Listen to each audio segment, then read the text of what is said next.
Welcome back. I hope that you have made very good progress with Virgil's Aeneid, and we're now going to continue our Rome history series. Previously, we had spoken about Rome expanding through Italy and then gradually making its way outward to come into conflict with Carthage, Macedonia, and Greece. And as we talked about in the previous video, Rome will continue expanding and conflicting with many of those outlying provinces and cities in order to eventually encapsulate the entirety of the Mediterranean world and areas also further east than Asia Minor.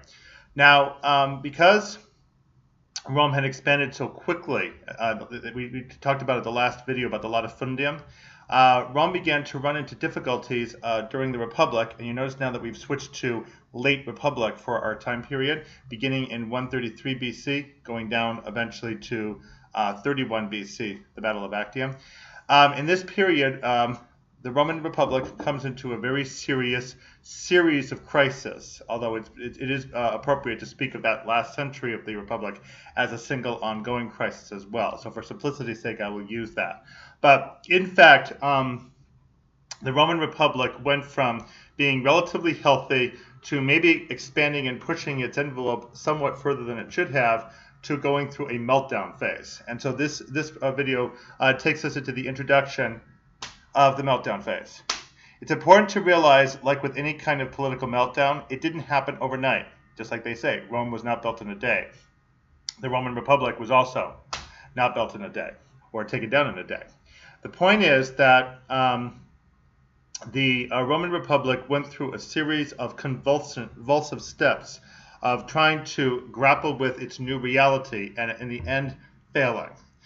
We will take us through these videos. We will take us through the different steps of what exactly convulsed the Roman Republic and eventually forced its conversion under Emperor Augustus into the new empire. Let's begin now first with 133 and 121 BC. These were critical years associated with these two Roman politicians, Tiberius and Gaius Sempronius Gracchus. These are two brothers. Both of them held the prestigious position of Tribunus Plebis. Here I'm giving it in the plural, Tribuni Plebis, referring to the two tribunes of the plebs. Both of them tried to institute major reforms to Roman legislation, most of which I'm not going to cover here because they're rather extensive. But the major sticking point that both of them tried to address, that we talked about in the previous video, was the problem about the 500 Jugera. To review from the previous video, remember that as the Romans expanded, they got hold of a lot of new territory which was state-owned as opposed to private-owned. The state-owned land was referred to as ager publicus in Latin, state-owned field, area that could be used for farming. There was a limitation based on the amount of acreage, in our terms today, and the number of bushels of wheat that could be produced in a particular tract of land for how much publicly owned land any individual citizen could obtain. That limit was 500 Jugera.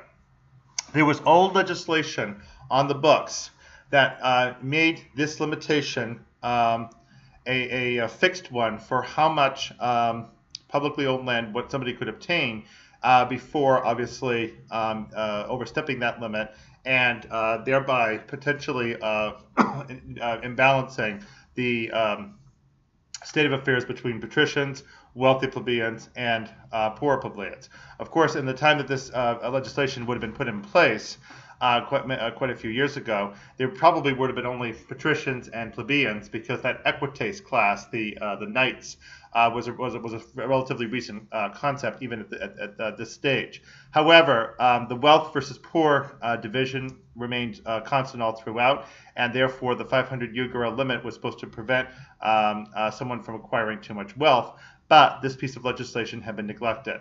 The two Gracchi brothers tried to reinstate it. First Tiberius in 133 BC, and then Gaius in 121 BC. Gaius went quite a bit further than his brother Tiberius. He tried to also make a lot of changes in public dole and public offices that would grant more access to many of these offices to plebs, and he also tried to make reforms in the Roman judicial system. Both of them ended up being opposed by important senators of the conservative type in the Roman Senate. Eventually, both of them fell to revolt. In both cases, first 133 BC and then 121 BC, these two revolts led to bloodshed, violence, and ultimately the assassination of each of these two Gracchi brothers. The problem with that for the Senate was that now the Senate was exposed as willing to stoop to murder in order to protect its own interests. So the Senate, which was principally aristocratic, as you remember, patrician, was unwilling to represent properly the interests of the general plebs because it was perceived that any effort to do so essentially could result in the transfer of power from the aristocracy to the common plebs.